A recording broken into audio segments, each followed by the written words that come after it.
নমস্কাৰ মোৰ YouTube channel NS ব্লগলৈ আপোনালোকক স্বাগতম জনাইছোঁ। আশা কৰোঁ সকলোৱে মোৰ ভিডিঅ' চাই ভাল পাইছে।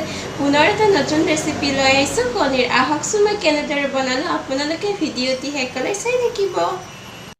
আহকচোন মই কেনেদৰে বনালোঁ ভিডিঅ'টো চাই থাকিব শেষলৈ। তাৰ বাবে লৈছোঁ দুটা ষ্টিল বাতি, এনেদৰে ইয়াতে তেল অকণমান সানি লৈছোঁ। লগতে লৈছোঁ দুটা কণী। এতিয়া কণীকেইটা মই ইয়াতে ভাঙি ল'ম ধুনীয়াকৈ। দুইটা বাতিতে এটা এটা কৰি এনেদৰে ভাঙি ল'ম আৰু কণীকেইটা।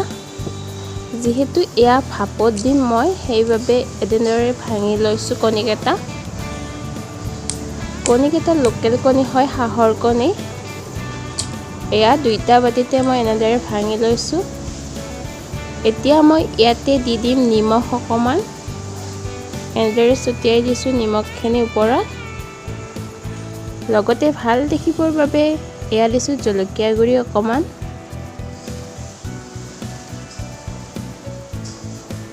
এয়া দিছোঁ ধনিয়া পাত। ওপৰত এনেদৰে দিলে দেখিব ধুনীয়া দেখি। এয়া আমাৰ ৰেডি হৈ গ'ল কণী। এতিয়া মই ইয়াক ভাপত দিম, যিহেতু এয়া একডাল ষ্টেণ্ড লৈ লৈছোঁ আৰু পানীটো অকণমান উতল আহিব দিছোঁ চচপেনত। বাতিকেইটা ধুনীয়াকৈ মই ইয়াতে বহাই দিলোঁ। এতিয়া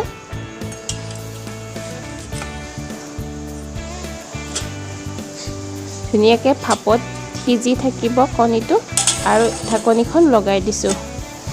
কিছু সময় পিছত চাইছোঁ আৰু চেক কৰি, এয়া সিজা নাই যিহেতু আকৌ এবাৰ ঢাকনি গুচাই ল'লোঁ। ধুনীয়াকৈ সিজি গৈছে। এয়া চুৰি এখনৰ সহায়ত চাইছোঁ ধুনীয়াকৈ সিজি হৈছে, কাৰণ চুৰিখনত লাগি অহা নাই যিহেতু। এইখিনি এতিয়া ঠাণ্ডা হ'বলৈ দি দিম মই। লগতে মছলাখিনি ৰেডি কৰিছোঁ। এয়া বিলাহী আৰু পিঁয়াজ কাটি লৈছোঁ। এতিয়া তেলত পিঁয়াজখিনি প্ৰথমতে মই ভাজি ল'লোঁ।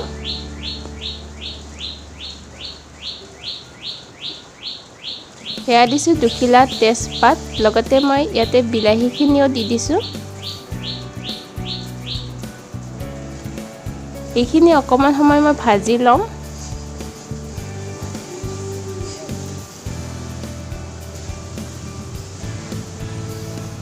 ইয়াতে মই নিমখো দি দিছোঁ। এয়া ধুনীয়াকৈ সিজি যাব তেতিয়া বিলাহীখিনি।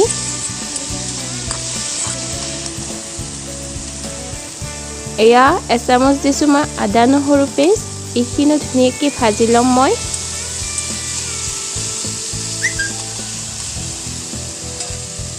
এয়া বিলাহী ভজা হৈ গ'ল। এতিয়া মই ইয়াতে মছলাখিনি দিম। হালধি গুড়ি, ধনিয়া গুড়ি, লগতে দিছোঁ ৰঙা জলকীয়াৰ গুড়ি আৰু অকণমান পানী দি দিছোঁ ইয়াতে। এতিয়া গোটেইখিনি মই ভাজি লৈছোঁ আৰু এবাৰ। এয়া মছলা ভজা মোৰ ধুনীয়াকৈ হৈ গ'ল। এতিয়া মই ইয়াতে দিম বইল কৰি ৰখা আলু। এইখিনিও ধুনীয়াকৈ মই ভাজি ল'ম। এয়া গোটেইখিনি ধুনীয়াকৈ মিক্স কৰি দিছোঁ।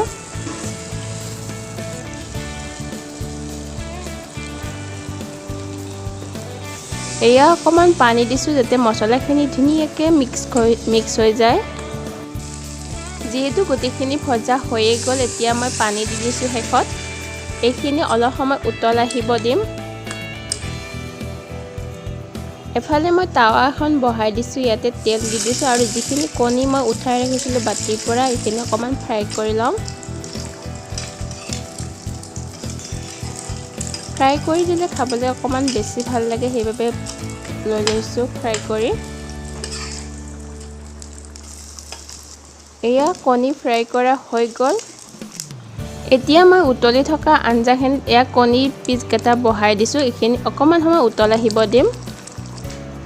এয়া বাহিৰত ইমান বেছি ৰ'দ পৰিছে, সেইবাবে পৰ্দা টানি দিয়া গৈছে। এতিয়া পৰ্দা গুচাই দিছোঁ, কাৰণ বঢ়িয়া বতাহ আহি আছে যিহেতু।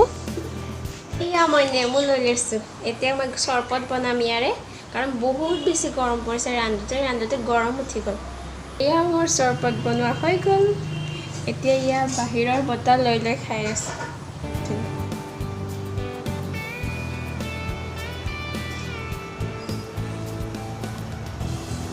এইফালে মোৰ নেমু পানী খোৱা হৈ গ'ল আৰু আঞ্জাও ধুনীয়াকৈ উতল আহি ৰাখিব পৰা হৈ গৈছে। শেষত দিছোঁ মই ইয়াত ধনিয়া পাত ধুনীয়াকৈ। সহজতে বনাব পৰা এটা ৰেচিপি কণীৰ মছলা কাৰী বুলি ক'ব পাৰে। তো ভিডিঅ'টো চাই যদি ভাল লাগিছে তেনেহ'লে লাইক, শ্বেয়াৰ, কমেণ্ট আৰু ছাবস্ক্ৰাইব কৰিবলৈ নাপাহৰিব আৰু লগতে থকা বেল আইকনটিও দবাই দিব যাতে মই দিয়াৰ ভিডিঅ'ৰ ন'টিফিকেশ্যন আপোনালোকে আগতীয়াকৈ পায়। আজিলৈ তেন্তে বাই বাই।